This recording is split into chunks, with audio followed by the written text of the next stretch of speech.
Well, it is Friday. It is great to be here on KCMO in the 9 o'clock hour. And our Feature Friday segment always a chance to highlight somebody and something great happening in Kansas City. And this is top of the list. David Block, president of Block & Company, joining us on KCMO. Good morning, my friend. How are you? Great to have you here. Just perfect. It's a beautiful day, and thanks for having me on. I appreciate it. Well, I want to talk about this magazine that you were heavily involved in putting together. It is Kansas City Magazine's 8 over 80, 9 over 90, highlighting 17, I would say, Kansas City legends. Let's just start off with the idea. What was your idea in putting this together? Well, I just think that there is a lot to learn from the older generation that normally are not able to get their opinions and their ideas and the way that they've lived their life and what has been some of the most important things in life to them. And so I wanted to get out there and hit some of the icons of greater Kansas City and give them an opportunity to speak their life, their life issues, the goods and the bads, and it's just been a real passion to get their information out into the marketplace. So hopefully for younger generations, they can learn from these icons' mistakes and take that throughout their life. At least if they can get one thing from one person or many things from many of them. There's 17 different views here. I'm looking at it, and I helped you with a couple of these interviews, and I learned a lot, not just about the individuals, but about what matters to people in life when they get older. And you can find the magazine at Made in KC, grocery store. It's up at the airport if you're heading that way. Also at kansascitymag.com is where you can find it and order one. But Alvin Brooks, Fred Broski, Judge Howard Sachs, 99 years old. Judge Sachs, he's still working a day a week at 99. Man, it's amazing what these people are doing. What was the consistent theme that you thought these people came back to in terms of what matters to them in life? Well, first of all, I appreciate you being involved in the interviews because you really brought a lot to the table as we were interviewing a lot of these folks. But I think, and I'd like your opinion too, but a lot of what I really got out of it is that they all said, for the most part, never retire. Never just go home and do nothing, but stay out there. Even if you retire from your business, do something else, get involved with charity, get involved with community work, do something, stay active, get out of the house. A lot of them, work out, as best you can when you're in your 90s with a walk or whatever, but they all pretty much stay active, and that's how they got to be in their high 80s and 90s and just shy of 100. Yeah, there were two themes, I think. Don't stop working, but you're right. Working doesn't mean a paycheck necessarily. It can mean volunteerism, being active in the community. It can mean anything, right? But don't just sit at home because you will wither away. Exercise was important, but there were a couple of folks who said, I haven't exercised in 30 years, so genes matter too. And then ultimately, they all came back to the greatest successes in life were their families, right? That's their legacy. Absolutely true. And it seems like whether it was their spouse, many of them had lost their spouse, their children, their grandchildren, some have great-grandchildren at this point. It seems like to me, the biggest legacy that they felt like they had, regardless of all the success they had professionally in their lives. Yeah, I definitely concur with that. It was really, to me, I took a lot more away from it than I gave to it. Yeah. I learned a lot about, like even their what they're eating. A lot of them are talking about, I love to get my ice cream every night. Mm-hmm. I love to go out and eat my pizza, and I don't, they're not terribly healthy, a lot of them, but they seem to be living an awfully happy lifestyle and an active lifestyle. So, they're balancing things, right? That's they yes care about their health. I mean, like Fred Broski stood out to me as well as a guy who is active, cares about his health, but also still enjoys life. It's like anything else in life. You got to have that balance, and they've seemed to have mastered that balance in large part. I definitely agree with that. But it was interesting that a lot of them are looking for things to communicate with and use their brain power and meeting new people and doing things. Maybe not so much as going out to events and things like that, because some of them have some mobility issues. But for the most part, they all they were very, very outgoing. They wanted to express their positions and about what is important in life. And that's where it's, I think, a great story for people, young people like you and me, to really be able to have a bunch of takeaways from all the different views and all the different lifestyles that these people have had throughout their life. That is so true. This is Kansas City Magazine's 8 over 80, 9 over 90 special annual edition. You can get it made in KC. Your grocery stores, kansascitymag.com is the other place that you can find it. David Block, of course, a name that you will know in Kansas City, was instrumental in putting this edition together. Let's talk Ollie Gates. How about Ollie? The guy is working the barbecue joints till what, 1 a.m.? Is that, I mean, that's amazing. At what, 90-something years old at this point? 93. Ollie's at the Gates Barbecue on 47th Street. He loves company. When you walk in the door, you'll see him straight ahead in his office. And if he knows you, he'll wave you in. But I'm sure feel free to stick your head in and say, good job, Ollie. But he keeps an eye on the business like a real owner of a restaurant. And he's always very, very interested in the quality of obviously Gates Barbecue, but that it stays on track. And he works all day, all night. He's a workaholic, but he is just so sharp still. He's the same as he was 40, 50 years ago, to be honest. Is there a theme of regret that you got a sense from these people on? One thing that they seem to have regrets on that was part of some theme in their lives or professionally? Was there any sense of that on one big regret they all seem to share in common, or was that not really a thing that came up in your conversations with these folks? Well, I don't recall any real serious regrets. I think most of them that I recall, I'd like your opinion on your own question, but I think a lot of them were kind of no regrets. They're at that age that they did most of what they wanted. And, I didn't hear any of them say I wanted to go off and be a movie star or I wanted to be the mayor, or anything else. But, they seem to have been pretty darn happy with the way the direction of their life took and what they've done.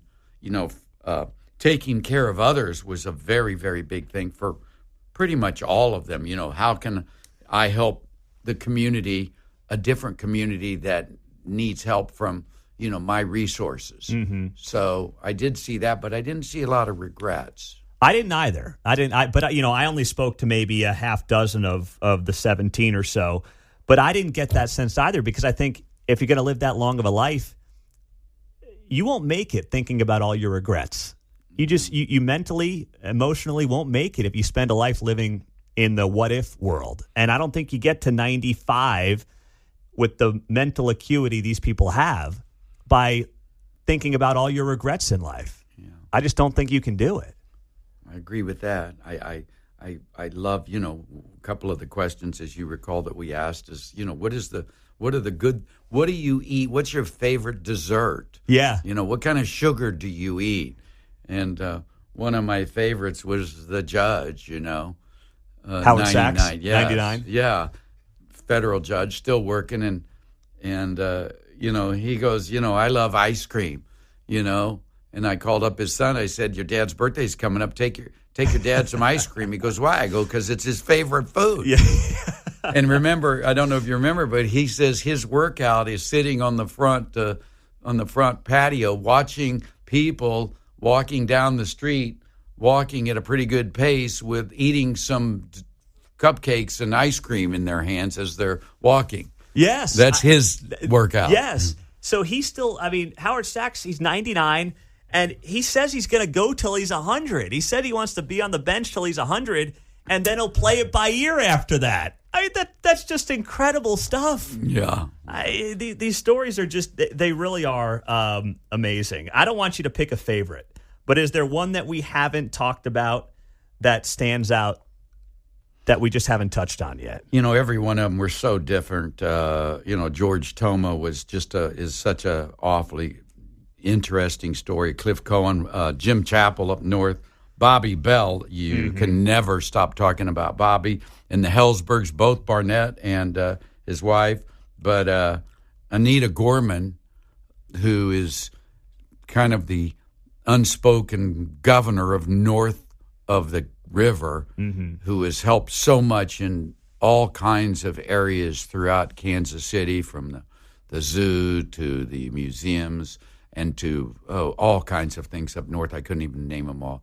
She was a real, true Kansas City patriot, and she's a very, very interesting, fun, exciting lady that all of them are very exciting, but a lot of people from South Kansas City don't know I do a lot of work up north of the river, so I know her, but this is the first time I had met her, and I so enjoyed getting her story of north of the river and her life that it's she's one that kind of stands out. No, I totally agree. Well, these were fantastic. 8 over 80, 9 over 90, Kansas City Magazine special annual edition.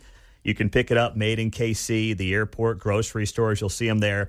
KansasCityMag.com is also a great place to get involved. And on the back fold, you will see a shout out to KCMO Talk Radio. That's right. Look at that. So we're going to take a quick break with David Block. We will come back with him on what's going on in Kansas City and much more next on KCMO. Well, our feature Friday guest is David Block, president of Block & Company on KCMO 95.7 FM. Here because the Kansas City Magazine special edition 8 over 80, 9 over 90 is something he was instrumental in putting together. I was able to help with a few of these interviews, and you definitely want to pick one up at your grocery store, made in KC, up at the airport if you head that way, or KansasCityMag.com. Now, obviously, when it comes to business, when it comes to real estate, David, no one knows this town like you do.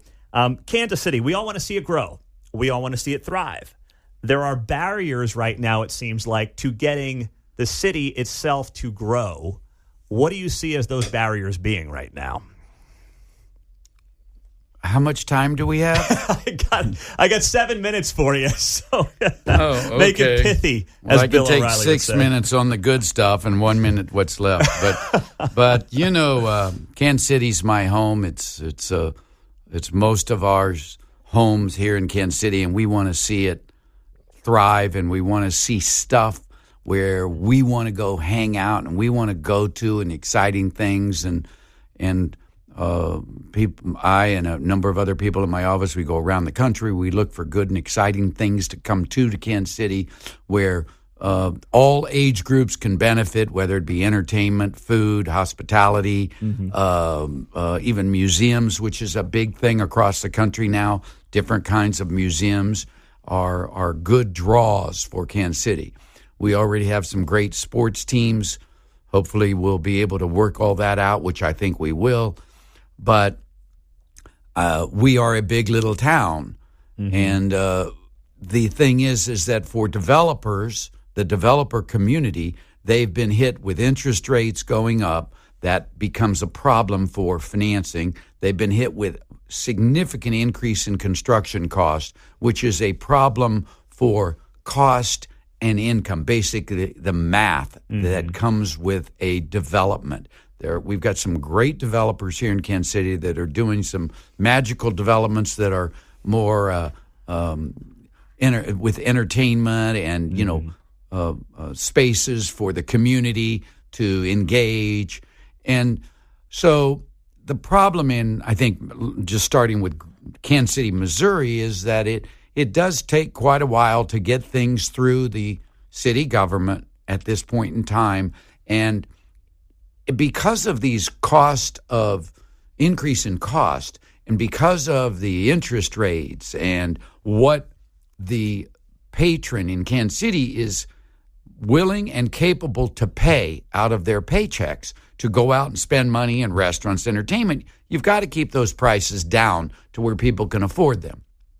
The problem with all the increased cost is that it is really almost imperative, certainly in retail and restaurants and things like that, that you get some sort of incentive to help bring the construction costs down, the overall development cost down, so that the rent can come down and the tenants can then have a rent that is equal to what they can afford to pay, 5% of sales or 6%, which is kind of normal for restaurants.